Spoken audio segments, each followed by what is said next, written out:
एक नाशिक न्यूज, प्रेक्षकांचा विश्वास आणि निष्पक्ष पत्रकारितेची ओळख।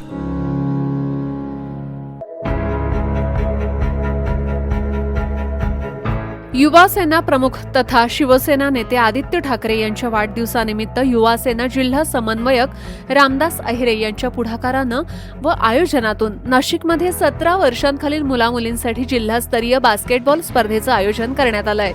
युवा सेना नाशिक आणि जिल्हा बास्केटबॉल असोसिएशन यांच्या संयुक्त विद्यमाने आयोजित या स्पर्धेचं उद्घाटन खासदार राजाभाऊ वाजे, शिवसेना उपनेते दत्ता गायकवाड, लोकसभा प्रमुख जयंत दिंडे, महानगर प्रमुख प्रथमेश गीते, उपजिल्हा प्रमुख सचिन बांडे, युवती सेना विस्तारक योगिता गायकवाड यांच्या प्रमुख उपस्थितीत झालं।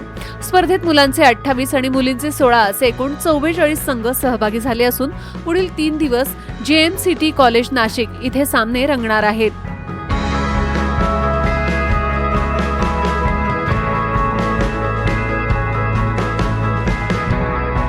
ठरलं त्याचं विशेष कारण असं की क्रिकेटसाठी इतर कुस्त्यांसाठी खूप जण पुढे येतात आणि अशा स्पर्धा घेत राहतात, पण हे पोरांचे बास्केटबॉल हा प्रकार साधारण माहिती नाही, त्यांच्यामध्येच स्पर्धा घेतात, त्यांना कोणी या स्पर्धा भरवत खेळीमेळीच्या वातावरणामध्ये त्या स्पर्धेमध्ये आपण भाग घेणार आहोत। या ठिकाणी काही संघ जिंकणार आहे, काही संघ पराभूत होणार आहे।